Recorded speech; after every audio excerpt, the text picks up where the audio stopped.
तो आप देखेंगे कि आपका जो पेयर ऑफ स्ट्रेट लाइन था होमोजेनियस फॉर्म में, तब पिछले लेक्चर में आप क्या पढ़े थे कि homogeneous pair of straight line का बीच का एंगल निकालना है। अब क्या कहता है कि नहीं, एंगल नहीं, अब एंगल बाइसेक्टर इक्वेशन निकालना। एंगल तो निकाल ही नहीं है, अब एंगल में जो बाइसेक्टर लाइन होगा उसका इक्वेशन चाहिए। तो अगर पिछले वाला लेक्चर आपका क्लीन हो गया है, तो क्लियरिटी हो गया है, तो आप इसको आराम से समझ सकते हैं। ठीक है, तो क्या है देखिए, मान लेते हैं लेट सॉल्यूशन में क्या आपके पास गिवन है, तो गिवन है केवल homogeneous pair of straight line, तो ax² plus 2hxy plus by square equal to, क्या यही ना pair of straight line homogeneous है। इसका सेपरेट लाइंस लेट क्या लीनियर लाइन या सेपरेट, हम इसको लीनियर लाइन लिखते हैं ताकि सबको समझ में। लेट लीनियर लाइंस आर क्या, ये y इक्वल टू क्या माने थे m1x and y equal to क्या माने थे m2x। ठीक है, तो ये दोनों का हम ज्योमेट्री बना लेते हैं सर, देखिए ऐसा ये वाला सब मान लेते हैं कि y इक्वल टू m1 ये ऐसे है, अब y इक्वल टू m2 का ग्राफ ले लें, इसको फर्स्ट इंडिकेट कर देते हैं y इक्वल टू m2x, ये y इक्वल टू m1x है ना। तो ये एंगल बराबर ये एंगल होगा और ये एंगल बराबर ये होगा, क्या कोई दिक्कत? अब बताइए कि एंगल बाइसेक्टर जो ब्लू वाला सेगमेंट से बना रहे हैं सर, ये वाला होगा, ये मतलब ये एंगल बराबर ये। ठीक है, और अगला जो बाइसेक्टर लाइन होगा ये होगा। तो हम लोग स्ट्रेट लाइन में भी एंगल बाइसेक्टर लाइन का इक्वेशन पढ़े। अब है कि पेयर ऑफ स्ट्रेट लाइन के फॉर्म में एंगल बाइसेक्टर क्या होगा, तो फिर वही बात कि जब आपको सेपरेट लाइन निकल गया तो हम स्ट्रेट लाइन का एप्लीकेशन लगाएंगे। याद होगा ये लाइन बटा, तब क्या पढ़े थे, तो बिलो है इक्वेशन ऑफ बाइसेक्टर लाइंस।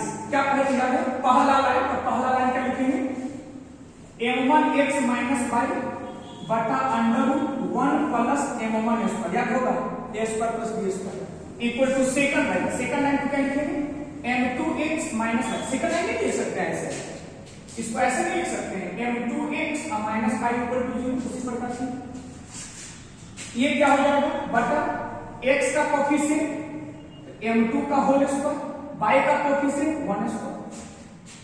ठीक है, ध्यान दीजिए हम m1 m2 माने हैं, एक प्रोसेस है जो बच्चा ऐसे बना सकता है, हम इस प्रोसेस को रिजल्ट में कर रहे हैं। ठीक, अब बताइए, अब इसको हम बोथ साइड स्क्वायर करके क्रॉस मल्टीप्लिकेशन करेंगे। और जैसा कि बताए थे एंगल बिटवीन पिछले लेक्चर में कि m1 m2 का वैल्यू मालूम है, m1 प्लस m2 का, इसको थोड़ा सा सिंप्लीफाई करेंगे, हम नहीं कर रहे, सिंप्लीफाई करेंगे। और सिंप्लीफाई करने के बाद क्या करेंगे, पुट m1 m2 का वैल्यू a बटा b सिंप्लीफाई करने के बाद एंड m1 प्लस m2 का वैल्यू माइनस 2x बटा। समझ गए क्या बता, बोथ साइड स्क्वायर करने के बाद क्रॉस मल्टीप्लिकेशन करेंगे, 2-3 स्टेप आगे चलेंगे तो आपको उस इक्वेशन में m1 m2 दिखेगा, तो a बटा b पुट कर दीजिएगा, m1 प्लस m2 रहेगा उसको माइनस 2 कर पुट करने के बाद आप फैमिली इक्वेशन देखेंगे तो आपको मिलेगा x square minus y square बटा a minus b equal to x into y बटा h। ये आपका एंगल बाइसेक्टर का इक्वेशन। ठीक है,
ठीक है, तो आप इसको इस रिजल्ट को रट करिए एंगल बाइसेक्टर का इक्वेशन। अब क्या हुआ ना, हम लोग को फायदा क्या होगा कि हम जब ये प्रोसेस बताएं कि जब भी आपको पेयर ऑफ स्ट्रेट लाइन में एंगल बाइसेक्टर का इक्वेशन लिखना है तो आपको सेपरेट लाइन निकालना पड़ेगा। जब आप सेपरेट लाइन निकाल देंगे तो स्ट्रेट लाइन जब पढ़ाए थे तो स्ट्रेट लाइन के कॉन्सेप्ट से आपको बनाना है। हम क्यों नहीं sir pair of straight line का इक्वेशन एंगल बाइसेक्टर के इक्वेशन हम पेयर ऑफ स्ट्रेट लाइन के इक्वेशन में पढ़ रहे हैं, तो हम भी एंगल बाइसेक्टर का इक्वेशन को हम भी पेयर ऑफ लाइन में पढ़ रहे हैं। रिजल्ट जानना मतलब ज्वाइंट इक्वेशन का फॉर्म, ठीक है। तो पेयर ऑफ स्ट्रेट लाइन का इक्वेशन पूछेंगे कि बताइए एंगल बाइसेक्टर का equation pair of straight line में, तो आपको ये बताना है x square minus y square बटा a minus b equal to x into y बटा h। मात्र रिजल्ट जान लेने से ही सवाल इसमें बन जाता है। मैक्सिमम बच्चा को रिजल्ट भी मालूम नहीं रहे पढ़ने के बावजूद, ठीक है। और इसमें एक और रिजल्ट कॉन्सेप्ट है, इस पर सवाल बताएंगे दो कंसेप्ट का, पर इससे रिलेटेड एक और कॉन्सेप्ट कर लीजिए।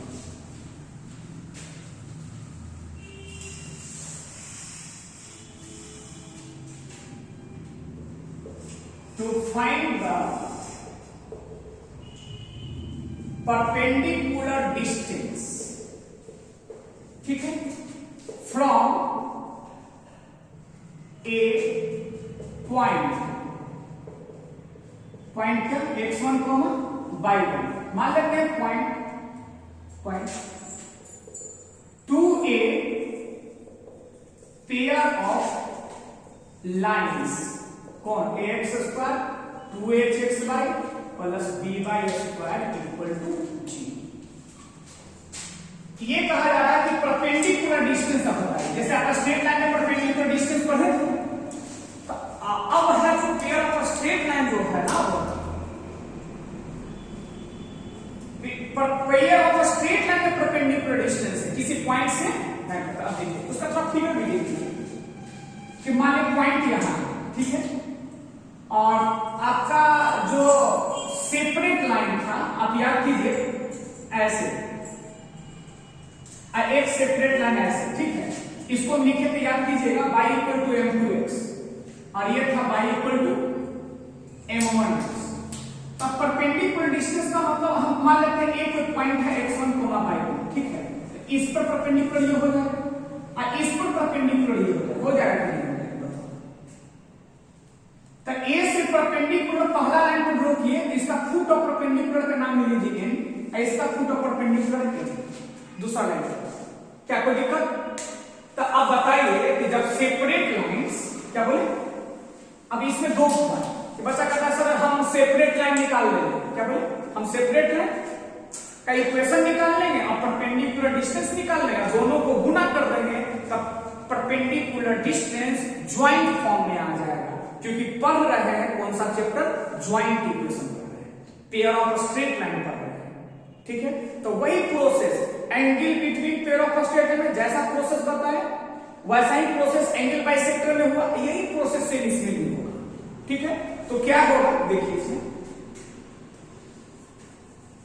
तो क्या डिस्टेंस हो जाएगा, चलो कि आपको क्या चाहिए, परपेंडिकुलर डिस्टेंस चाहिए, तो परपेंडिकुलर डिस्टेंस एक पेयर ऑफ स्ट्रेट लाइन, एक पेयर मतलब दो स्ट्रेट लाइन पर एक पॉइंट से, तो परपेंडिकुलर डिस्टेंस इक्वल टू होगा A N into A M,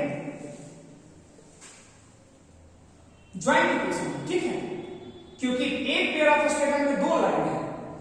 अब हम ए एम को हम इसको लिख सकते हैं सिंपलीफाई करके जैसे हम पढ़े थे, तो क्या हो जाएगा बोलिए m1 x1 माइनस y1 का मॉडुलस बटा अंडर रूट 1 प्लस m1 हो गया इंटू, जब इस पे करेंगे तो क्या हो जाएगा m2 x1 माइनस y1 का मॉडुलस बटा under root 1 plus m2 x1,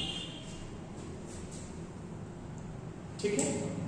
अब फिर क्या प्रोसेस, फिर इसको आप क्या करेंगे, मॉडुलस को कॉन्सेप्ट में हम मॉडुलस का बेसिक बताए थे कि a इंटू बी के मॉडुलस को हम अलग अलग मॉडुलस अलग अलग एक साथ कर सकते हैं, क्या करेंगे m1 x1 minus y1 into m2 x1 minus y का होल मॉडुलस। आइए जो अंडर रूट दो बार है तो हम एक बार ही क्यों नहीं ऐसे करते, 1 plus m1 square into 1 plus m2 square हो गया। अब करना क्या है, वही प्रोसेस, फिर इसको मल्टीप्लाई करना है, अब बाद में क्या करना है, इसको भी मल्टीप्लाई करना है, पुट क्या पुट m1 m2, इसको स्टेप को बढ़ा के आप एक दो लाइन आप विद्यार्थी कर सकते हैं गुना मल्टीप्लाई, तो पुट m1 m2 को लिखेंगे a बटा b and m1 plus m2 को लिख देंगे माइनस 2h बटा b। ठीक है, आप पहले गुना करके ही आगे बढ़िए, गुना कर दिए, आपको यही जो रिजल्ट है उस सब का सब रिजल्ट m1 m2 में एंड m1 प्लस m2 में लिखे। इसको जैसे पुट करेंगे ना सर तो आपका परपेंडिकुलर डिस्टेंस का फॉर्मूला आ जाएगा ज्वाइंट फॉर्म में, pair of straight line equation form. ठीक है, तो क्या आएगा, तो आपको आएगा a x1 स्क्वायर प्लस एकदम सेम टू सेम जैसे लाइन में तो वहां पुट कर रहे हैं line 2h x1 y1 x y plus जैसे लाइन में पुट करते थे, यहां क्या होगा b y1 का स्क्वायर क्या हो जाएगा मॉडुलस बाई अंडर रूट। अब उसमें क्या था, x के कोफिशिएंट का स्क्वायर स्ट्रेट लाइन, इसमें क्या होगा, दोनों का सबट्रैक्शन a माइनस b का होल स्क्वायर प्लस 2h का होल स्क्वायर, ये सिंपल है। ठीक है, तो जब भी परपेंडिकुलर डिस्टेंस का फॉर्मूला पूछा जाएगा पेयर ऑफ स्ट्रेट लाइन के फॉर्म में, तो ये हो जाएगा a x1, मतलब pair of straight line homogeneous में है तो उसमें पुट कर देंगे x के जगह पे x1 y के जगह पे y1, नीचे याद रखेंगे अंडर रूट x के कोफिशिएंट और y के कोफिशिएंट का सबट्रैक्शन का whole square plus x into y के कोफिशिएंट का होल स्क्वायर। ये सब जानते हो तो मात्र रिजल्ट भर में ही सवाल बनना शुरू हो जाएगा। आप यकीन करो मैक्सिमम बच्चा जिसको आप अच्छा मानते हो ना, ये सब चीज रिजल्ट पूछ के देखिएगा नहीं बता पाएगा। ठीक,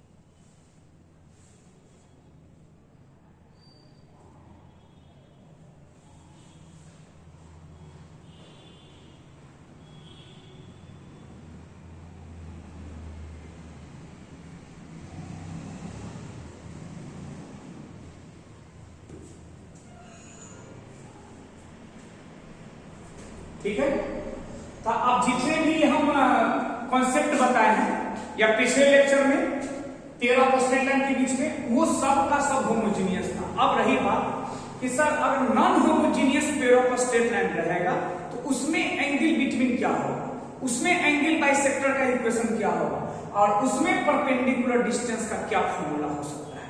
ये तो तीन कॉन्सेप्ट बताए हैं, तीनों में कैसे कैसे अप्लाई करेंगे। तब उसके बाद एक लास्ट कॉन्सेप्ट है जो आईआईटी भी उसको नहीं छोड़ा है, वो मैक्सिमम जितने भी सब्जेक्टिव के सवाल स्ट्रेट लाइन में मिलेंगे एक दो सवाल आपको बहुत अच्छा सुंदर, जिसको बोलता है कि टॉपर को चुनने के लिए सवाल पूछा गया है, तो लास्ट में हम होमोजेनियस करने के लिए बताएंगे, वो सबसे लास्ट कॉन्सेप्ट है। ठीक है, तो पहले इसको देख लीजिए नॉन होमोजेनियस के बारे में।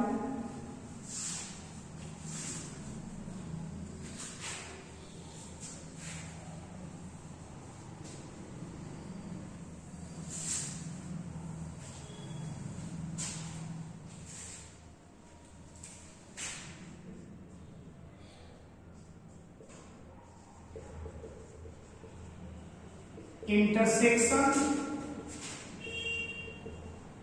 point of a pair of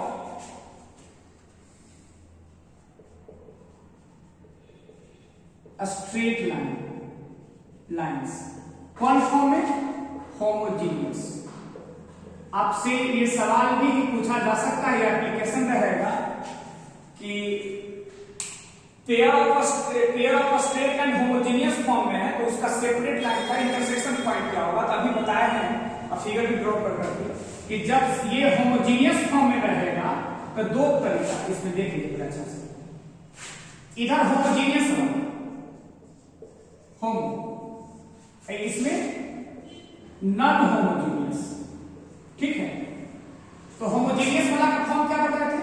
एक सब में बता रहे हैं, जितना भी कॉन्सेप्ट बताया होमोजेनियस का सब उसमें आप रिप्लेस कर सकते हैं। तो ये होमोजेनियस का क्या था फॉर्म? ये। और नॉन होमोजेनियस का फॉर्म क्या था? ax square.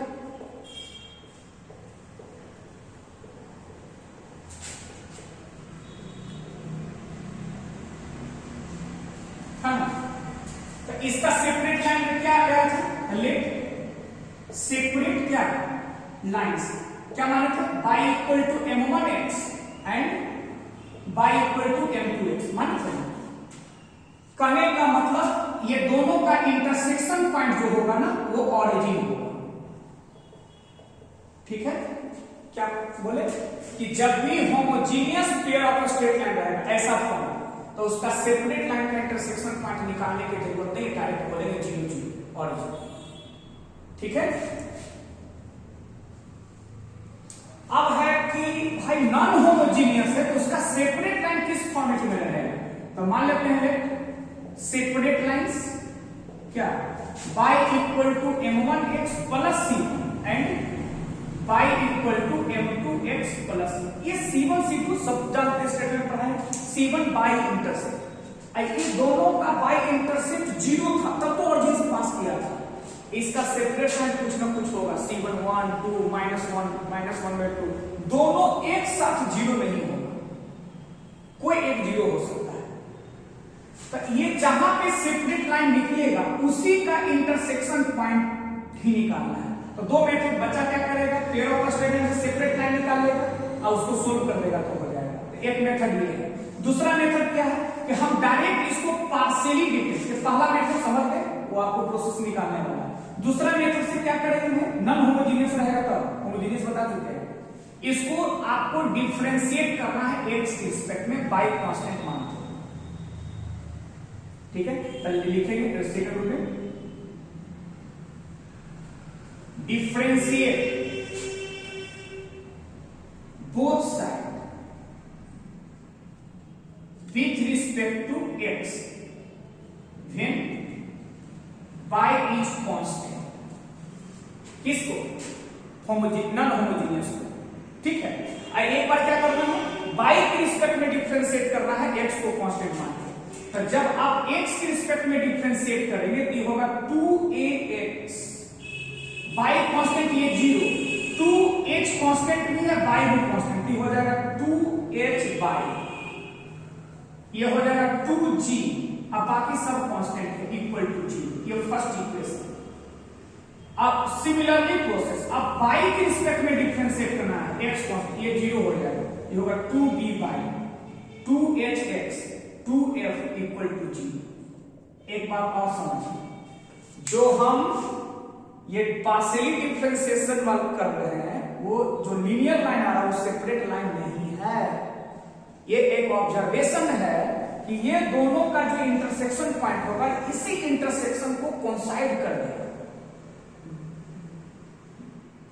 गलती मत समझिएगा कि ये सेपरेट लाइन है, एक ट्रिक टेक्निक है, एक ऑब्जर्वेशन कर सकते हैं। ठीक, एक आसानी तरीका से, क्योंकि जब किसी बच्चा को दीजिएगा non homogeneous pair of straight separate line निकालने में इसको 2 मिनट 2.5 मिनट लग जाएगा, फिर इंटरसेक्शन पॉइंट निकालने में इसको 30 सेकंड 40 सेकंड लग जाएगा। ये डायरेक्ट है कि हम डिफरेंशिएट कर देंगे तो 2 लाइन आ जाएगा, ये दोनों लाइन सेपरेट लाइन नहीं है, इसका इंटरसेक्शन पॉइंट निकाल लेंगे तो इसका हाफ टाइम में आंसर हो जाएगा। ठीक है, कोई दिक्कत नहीं। तो अब बात क्या है सर कि अब ये दोनों को मर्ज कर रहे हैं।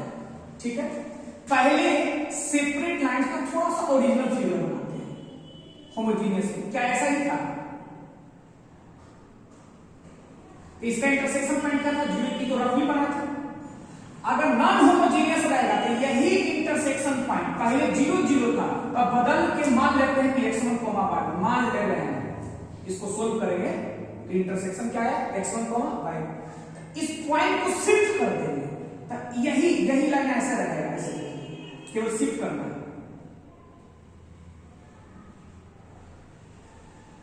ये हो गया x1 y।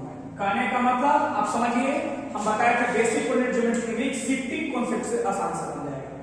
पहले कोऑर्डिनेट क्या था? 0 0, अब कोऑर्डिनेट क्या है? x1 y। कहने का मतलब दोनों लाइन का सेपरेट लाइन का स्लोप इसका m1 तो उसका भी m1, इसका m2 तो उसका m2। कहने का मतलब ये से पहला separate line y equal to m1x है, ये y equal to m1x plus c1 that is ये दोनों पैरेलल, फिर ये दोनों पैरेलल। तो जो एंगल यहां बनेगा थीटा वही एंगल यहां बनेगा। इसका मतलब कि homogeneous pair of straight line के बीच में जो हम थीटा पढ़े थे वही थीटा इसमें भी होगा, चाहे होमोजेनियस रहे या नॉन होमोजेनियस रहे। क्लियर? तो इसमें जो थीटा होगा अगर वो क्या होगा, tan inverse 2 under root x square minus ab बटा modulus of a plus b, जैसे पहले इसमें हुआ। ठीक है? तो दोनों के बीच में एंगल नहीं परिवर्तन होगा। परिवर्तन क्या होगा, एंगल बाइसेक्टर। क्या बोले, एंगल बाइसेक्टर। एंगल बाइसेक्टर का क्या इक्वेशन था, याद है ना उसमें? इसमें एंगल बाइसेक्टर का इक्वेशन क्या था, x square minus y square बटा a minus b into x into y बटा h। किसका, होमोजेनियस का। अब क्या करना, शिफ्ट कर देना है किससे, तो जहां जहां x कोऑर्डिनेट है तो उसको रिप्लेस कर देना है। तो x इज द क्या, replace by x minus x1। यही जो एंगल बाइसेक्टर है, एंगल बाइसेक्टर का इक्वेशन वो नॉन होमोजेनियस में दिख जाएगा। वो क्या दिख जाएगा, तो x माइनस x1 का होल स्क्वायर, देखिए अच्छा से, माइनस y माइनस y1 का होल स्क्वायर बटा कांस्टेंट रिप्लेस नहीं होता है, कांस्टेंट वही रहेगा, into x minus x1 y minus y1 अब बटा h। बस सेम सेम। ठीक है? तो homogeneous pair of straight line और non homogeneous pair of straight line में एंगल दोनों का सेम होगा, सेम प्रोसेस। और एंगल बाइसेक्टर का इक्वेशन अगर हम होमोजेनियस में रखे हुए हैं तो नॉन होमोजेनियस भी रखने का जरूरत नहीं है, केवल ध्यान रखना है कि x के जगह पे x माइनस x1 मतलब इंटरसेक्शन पॉइंट का x कोऑर्डिनेट, y के रिप्लेस करेंगे y माइनस y कोऑर्डिनेट मतलब y1 मतलब इंटरसेक्शन पॉइंट ऑफ y। ठीक है? तो अब है कि इसमें पेयर ऑफ स्ट्रेट लाइन मात्र एक लास्ट कॉन्सेप्ट बच गया है, तो उसको हम 10 मिनट का एक, क्योंकि सबसे इंपॉर्टेंट चीज है तो उसको हम लास्ट में उसको बताएंगे। ठीक है? Thank you.